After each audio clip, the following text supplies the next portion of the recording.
సాధారణంగా వధూవరుల బంధకట్టు అంటే కేవలం రోజు, గణ, మహేంద్ర, స్త్రీదేత్వ, యోని, రాశి, రజ్జు, మేధ, నాడి, వస్య అనే 10 బంధకట్టు నుండి నిర్ణయించబడుతుంది. అయితే ఇవన్నీ కేవలం నక్షత్రకూటాలే అవుతాయి. కాబట్టి మాంగళ్య దోషాలు ఉన్న జాతకాలలో ఈ 10 బంధకట్టులలో నికరంగా ఫలాఫలాలను చెప్పడం చేయలేరు.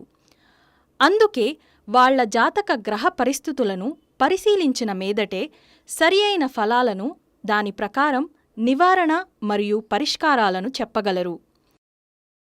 అటువంటి ఫలాలను, పరిహారాలను మనకు తెలియజేయుటకు మనతో ఉన్నారు మన రాజగురువు శ్రీ శ్రీ సూర్యన్ నంబూద్రి స్వామిగారు. అదే రకంగానే వైధవ్య యోగం అని ఉంటాయి. వైధవ్య యోగం గురించి మీకు చెప్పాలంటే, పెళ్ళయ్యాక వరుడు కానీ వధువు కానీ అకాలంలో మరణం చెందుతారు. ఇది వైధవ్య యోగం. ఇంకొకటొచ్చి సన్యాస యోగం, సంతాన యోగం. సన్యాసి యోగం అని చెప్తే, ఇప్పుడు పెళ్ళైన కొన్ని సంవత్సరాల తర్వాత ఈ అబ్బాయి ఉంటాడే, తను స్వామి అని దేవాలయానికి వెళ్తాడు. ఇప్పుడు ఆ అమ్మాయి ఏం చేస్తూ ఉంటుంది? ఆ సందర్భంలో పూజ గదిలో ఉంటుంది. అదేమంటే సెక్షువల్ లైఫ్లో ఇంట్రెస్ట్ లేకుండా ఉండడం. ఇది సన్యాస యోగం. ఇంకొకటేమంటే సంతాన యోగం, అంటే పిల్లలు పుట్టరు. ఇది 5వ స్థానంలో గమనించదగ్గ విషయం. ఇవన్నీ మాంగళ్య దోషానికి సంబంధించినదే. ఇలాంటి విషయాలను చూడకుండా 10 కూటాలు కలిసిందని పెళ్లి చేస్తే ముందే చెప్పినట్టు విడిపోయే అవకాశాలుంటాయి. పునర్వివాహ ఇక్కడికొచ్చి ఆచార్యుల పైన తప్పు చెప్పడంలో అర్థం లేదో, నా దగ్గరకు వచ్చిన జాతకంలో మళ్ళీ ఆ రెండోసారి జాతకాలు చూసేటప్పుడు ఆ ఆచార్యులతోనే వచ్చారు. జాతకం నేనడిగా, మీ ఆచార్యులతో అడగండి ఎలా కుదిరించారని. వాళ్ళకి కోపం వచ్చింది. వాళ్లే వచ్చారు వీళ్లతో. వాళ్ళు అడిగారు, ఏంటి స్వామి ఇలా చెప్తున్నారు, ఇందులో దోషమేముంది చెప్పండి మీరే. అలా అడిగారు.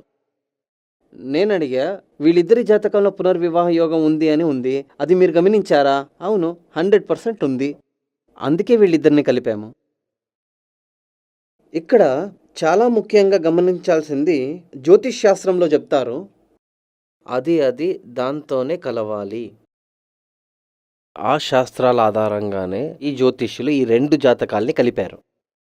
అదేమంటే పాప జాతకానికి పాప జాతకం కావాలి, శుద్ధ జాతకానికి శుద్ధ జాతకం కావాలి. అందుకే దాంతో అదే ఉండాలని చెప్పడం. అదేమంటే, ఒక మందు తాగే వ్యసనం ఉన్నోడు అనుకోండి, ఎగ్జాంపుల్ చెప్తున్నా, వాడి ఫ్రెండ్ కూడా తాగుబోతు అయి ఉండాలి కదా, అప్పుడే వాళ్ళిద్దరూ సంతోషంగా ఉంటారు.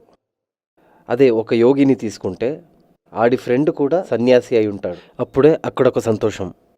అదే ఒక తాగుబోతు మరియు సన్యాసి కలిస్తే అక్కడ సంతోషం ఉండదు, ఎప్పుడు చూసినా ఫైటింగ్. అదేవిధంగా స్త్రీ జాతకం పాప జాతకం అయి ఉంటే అబ్బాయి జాతకం కూడా పాప జాతకం అయి ఉండాలి. అంటే పాపదోషమున్న అమ్మాయికి పాపదోషమున్న అబ్బాయినే కలపాలి. పాప జాతకానికి పాప జాతకమే చేర్చాలి, శుద్ధ జాతకానికి శుద్ధ జాతకమే చేర్చాలి. అందుకే నేను చెప్పాను, అన్ని రకంగా కలిసి ఉంటే మాత్రమే పెళ్లి చేయాలి. అదే రకంగా ఒకవేళ జాతకంలో పునర్వివాహ యోగం ఉంటే పునర్వివాహ యోగం జాతకం కలపకూడదు. ఇంతకు ముందే మీ అందరికీ చెప్పినట్టే ఇది అగెయిన్స్ట్గానే ఉంటుంది.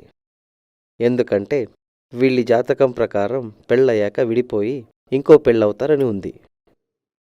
పురుష జాతకంలో అలాగే ఉంటుంది, పెళ్ళయ్యాక విడిపోయి ఇంకో పెళ్ళవుతారు అని.